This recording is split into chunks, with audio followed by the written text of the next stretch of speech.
मेरी रक्षा करो। तो मित्र जहाँ तक प्रयास करता है तो मित्र उस गजेंद्र को निकालने का प्रयास करते हैं। जब वो भी हार जाते हैं ना, असमर्थ हो जाते हैं, तो वो भी गजेंद्र को छोड़ करके चले जाते हैं।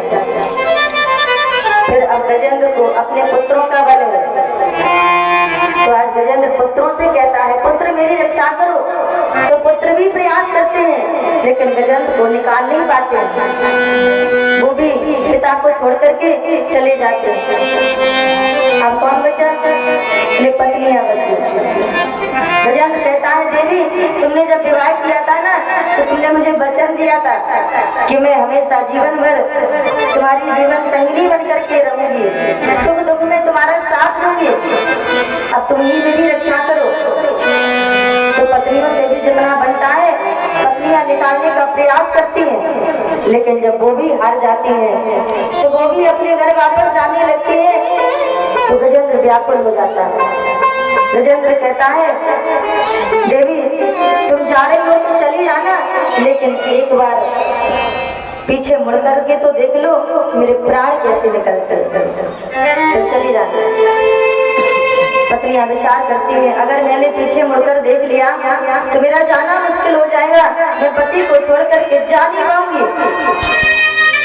आज पत्नियां गजेंद्र को अकेला छोड़ करके चली जाती हैं। गजेंद्र अकेला हो जाता है। अब गजेंद्र को कोई सहारा नहीं होता। कहते हैं ये त्रिपुर पर्वत जो है ना, ये अपना शरीर है सतोगुण तमोगुण रजोगुण से परिपूर्ण, और इसी शरीर में जीव रूपी गजेंद्र रहता है। और ये पुत्र पत्नियां मित्र जो है ना, ये हमारी वासनाएं हैं।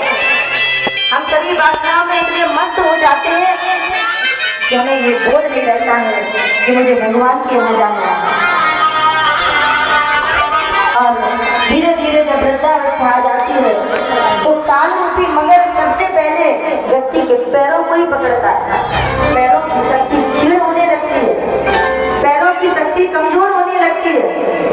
फिर व्यक्ति अगर संसार का बल करे कि मित्र मेरी सहायता करेंगे, पुत्र मेरी सेवा करेंगे, पत्नियां मेरी सेवा करेंगी, तो फिर कोई किसी का नहीं। स्वार्थ लाभ करे सब प्रीति, सुर नर मुनि सबकी यही रीति। कहते हैं जब काल रूपी मगर पैरों को पकड़ लेता है ना तो फिर कोई नहीं छुड़ा सकता। छूटने का एकमात्र उपाय है वो है भगवान का सुदर्शन चक्र। जब गजेंद्र व्याकुल हो गया उसने भगवान को पुकारा। गजेंद्र ने 33 श्लोकों में भगवान की स्तुति की। ओम नमो भगवते तस्मै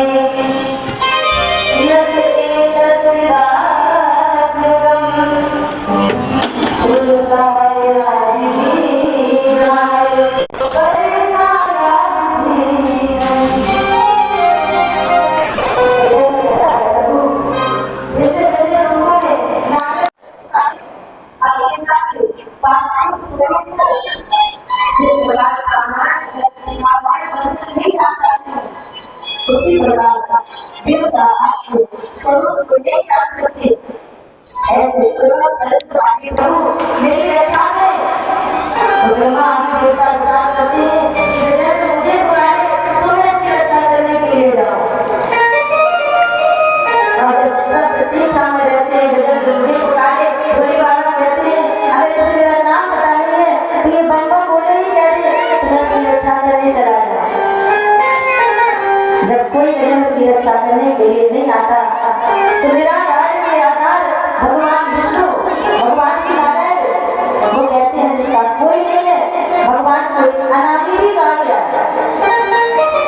किसी का नाम नहीं है, वो मेरा नाम है। मैं गजेंद्र की रक्षा करने के लिए अवश्य रहूंगा। महाराज कहते हैं भगवान इतनी शीघ्रता से गजेंद्र की रक्षा करने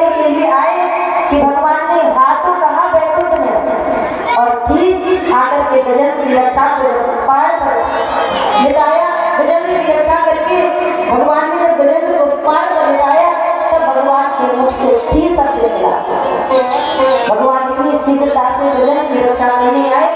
जितनी शीघ्रता से हमारा मन जाता है, मन की गति से। अगर किसी ने देखा हो अमेरिका, तो मन इतनी शीघ्रता से अमेरिका पहुंच जाएगा और अमेरिका घूम करके फिर लगाने आ जाएगा। भगवान पूरी शीघ्रता से गजन की रक्षा करने के लिए आए और गजन की रक्षा की। जब गजेंद्र को भगवान ने देखा और गजेंद्र ने भगवान को देखा, तो सरोवर में से गजेंद्र ने अपने सूंड से तुलसी और कमल का पुष्प उठाया, भगवान को समर्पित किया।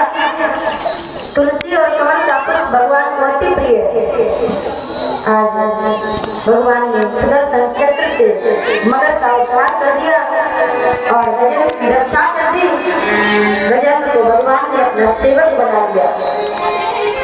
अब राजा परीक्षित कहते हैं, महाराज ये गजेंद्र पूर्व जन्म में कौन था? तो सुखदेव जी महाराज कहते हैं, राजा गजेंद्र पूर्व जन्म में इंद्रद्युम्न नाम का राजा था। अगस्त ऋषि के श्राप से इसको हाथी बनना पड़ा।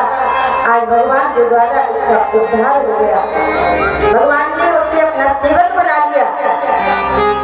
और ये मगर गुरु नाम का गंधर्व था, इसे देवंश जी ने श्राप दिया था।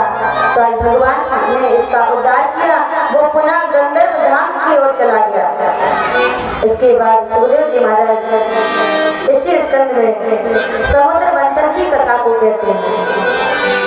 छठवें मनमंत्र में कहते हैं, समुद्र में से जो अमृत निकला उसे भगवान ने देवताओं को पिलाया। इस मनमंत्र में भगवान ने अजीत नाम से अवतार लिया। परीक्षित ने समुद्र मंथन की कथा को सुनने का आग्रह किया सुखदेव जी महाराज से।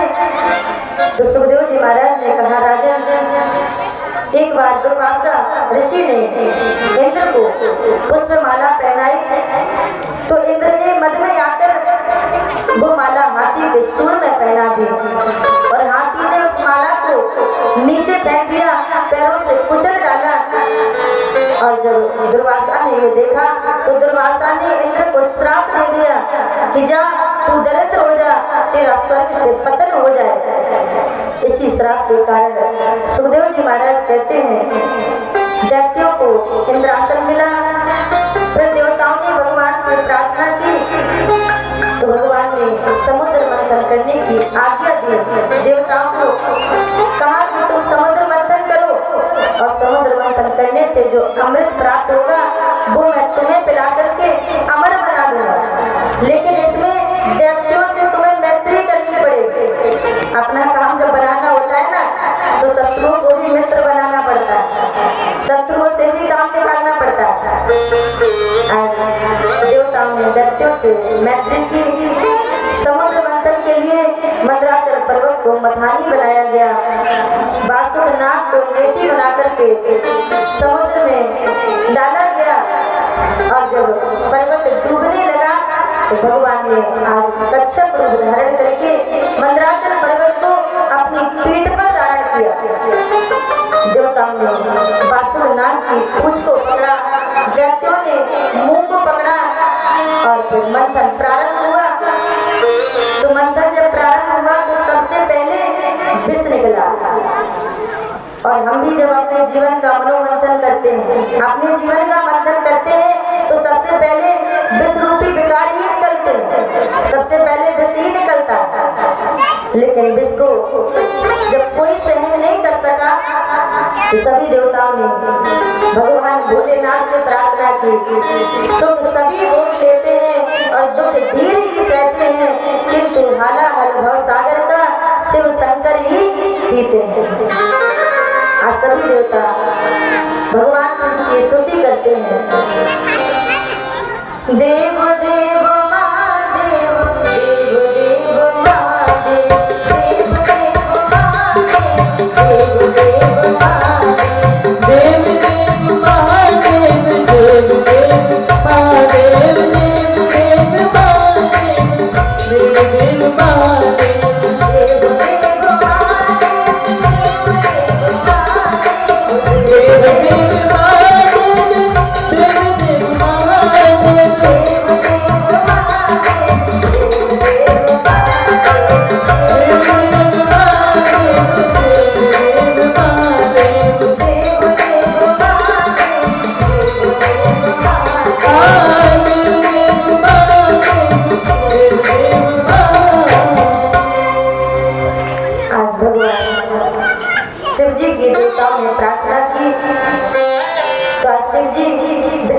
करने के लिए तैयार हो जाते हैं। पार्वती मना भी करती है वैष्णवी हो, लेकिन भगवान शंकर परोपकार के लिए दूसरों को